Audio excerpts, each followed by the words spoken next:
Good morning, everybody. This morning, I got to talk about this IRS data breach. We're supposed to trust them. What happened here? We're actually not quite sure, and apparently neither is the IRS. We also got into climate battle. Should we be doing something more with nuclear power? So we got into that in some detail as well. So here we go. Craig Peterson joins us. Craig is the Jim Polito Show tech expert and has some great story to talk about. Craig, good morning. Hey, good morning, Pat. Sorry we can't meet in person, my friend, but it is what it is. The phone will have to do. Hey, you got some great stuff for us to go back and forth about. One of these stories I have never heard of, and it has to do with our tax system and sensitive information that you and I give these people, the IRS, and you're referencing a story that published sensitive information from people, and they got it from the IRS information that people file because they were filing their taxes. Craig, what's up with this? Yeah, that's exactly what's happened. We have so much information at the federal government level, including people who have had secret background clearances, top secret clearances, any clearances. And all of this data has been stolen, at least from the Office of Management and Budget. They've lost data. The guys that control all of the information about all of the employees, all of that was stolen by China. And now we're finding that the IRS, something happened there. It was either hacked or there were some major leaks from the IRS. Now, what we have to do as citizens is file our taxes. It's called a voluntary system, but that doesn't mean that they won't come after you if you don't pay. But it's voluntary in that we have to give them that information. Now, this is two-sided. We have private information. For instance, things like our Social Security numbers that have gotten out. In fact, probably every person in the country's Social Security number, at least almost everybody's, has already gotten into the hands of the bad guys. But can we trust the IRS? Can we trust the feds with handling some of our most sensitive information? And because, as you pointed out, some of this information that was given to the IRS has been published online. ProPublica has a story that put this information out there, and we can only assume one of a few things. They've been hacked, or maybe one or more IRS employees committed felonies by putting this information out there. And by the way, it's legally protected. They're not allowed to do that. Or maybe the ProPublica story is false and alleged information's manufactured. We're not sure exactly what's happened here. Pat, I don't hold out a lot of hope. I think that maybe they're yet another victim of the hackers. And Craig, correct me if I'm wrong, but this is something that has been reported now for a few days. I know that smaller companies, many, had been reported of being hacked. So is that true? And what is going on technologically here? It seems like it increasingly is not wise. Like, I hate it, Craig, when I'm asked to give my Social Security number online. I hate it. I hate it. I hate it. I don't like doing that. Is the stuff secure or not? Yeah. One of the bad things, Pat, is if your Social Security number is stolen and is misused, it can take you up to 300 hours to recover your information, your good credit, et cetera. And that 300 hours is usually during working hours because you've got to call the banks. You maybe have to call a car manufacturer, finance agents, whatever it might be. It's crazy. And the IRS the Social Security Administration will not give you a new Social Security number. Now what you're talking about is this Kasaya hack. We had SolarWinds hack here just a few months ago, which was devastating to many federal agencies and businesses nationwide. And now we've got Kasaya. Kasaya is a company that provides tools that are used by many what are called managed services providers. So these MSPs will want to keep their prices down, their costs down. So they have this automated system that kind of takes care of everything.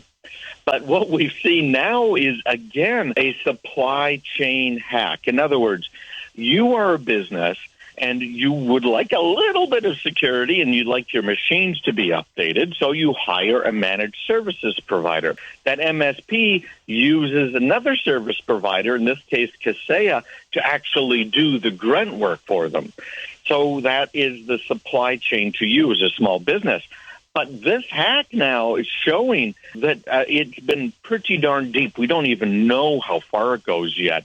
Sweden basically got shut down. Their banks, their transit systems. Here in the U.S., there are hundreds of companies that have now received ransomware, and it's in place. And by the way, also that leads to extortions after the fact. But they have this in place because of their supply chain, because their managed services provider was using software that, as it turns out, was not safe, and now they're in trouble as regular businesses. So to answer your question, Pat, we are not safe. We cannot push off our responsibility to keep our businesses safe or to keep us as individuals safe. We can't push it off to someone else. And we certainly can't push it off to the federal government. We're in a tight spot here, and Microsoft is responding in much the same way Apple responded almost 10 years ago, and Microsoft is tightening up things dramatically in Windows 11. They're using special chips that are going to be on board the computers that now will lock down your secrets, your passwords and things, which is a good thing. But we're still looking at supply chain attacks. You, as a business, are trying to trust someone else to take care of your computers, and, Pat, they're just not taking care of them. Yeah.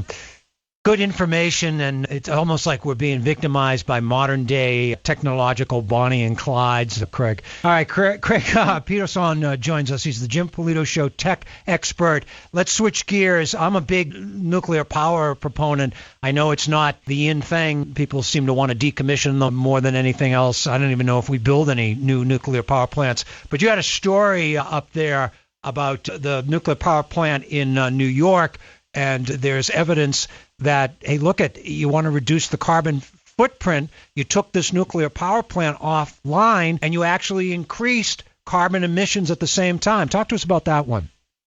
Yeah, 46% increase in the average carbon intensity of electrical generation because nuclear is safe, particularly the new nuclear plants.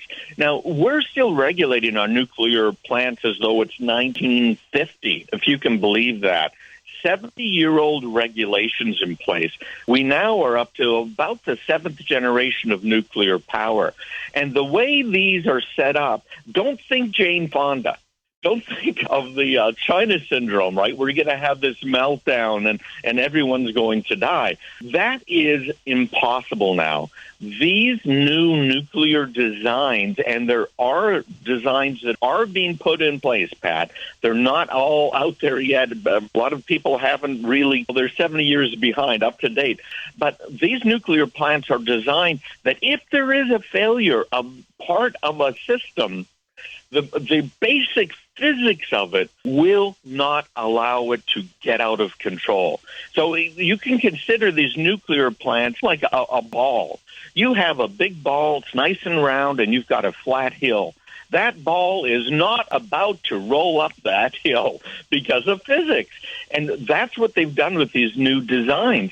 And when people, so they just can't melt down. The physics of them, it cannot happen. And people have been worried about, oh my gosh, all this nuclear waste is just terrible. That was 70 years ago, people. The newest designs, if we can change these regulations, are such that the nuclear waste is crazy minimal, and it's nowhere near as concentrated, and it can be recycled back into these newest generations of nuclear plants. So the story that you have, Craig, is the Indian Point nuclear power plant, which is 30 miles north of New York City. Are there any in America at all, Craig, these technologically advanced ones that you're referencing? Is any new nuclear plants being built in America?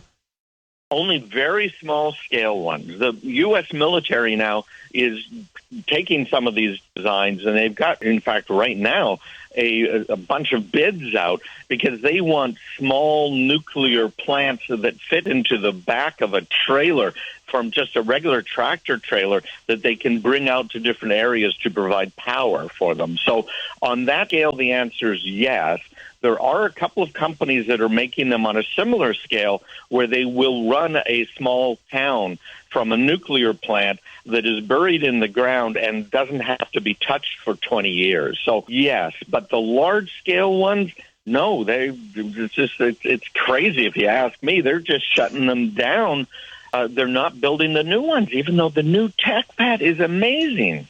Yeah, that my criticism is not, I live on Cape Cod, so they shut the one down in Plymouth, Craig, as you probably know. I didn't have a problem with that. But my thing was, are you going to build a new one? Oh, God, no. But the technology is so improved. No. So I think you're right. A lot of this is your horse and buggy thinking on nuclear power. You're thinking of technology from 50, 70 years ago. Yeah, you're absolutely right. And there's so many people got scared by that China Syndrome movie, and they're just not understanding what's happening out there. Yeah, it's like marijuana, Craig. You know, people saw Reefer Madness, and they think that's what pot is all about. You know what I'm saying? You know, people see movies, and it screws them all up. I've always thought that. All right. I enjoyed this. I don't know what made me think of that, Craig, but I did.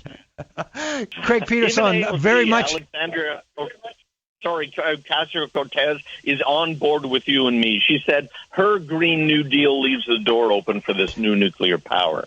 Yeah, there's no carbon print. You still have the radioactive stuff you have to deal with. You still have to take care of that and store it. I'm a big proponent of you spend all this money on Yucca Mountain, use Yucca Mountain.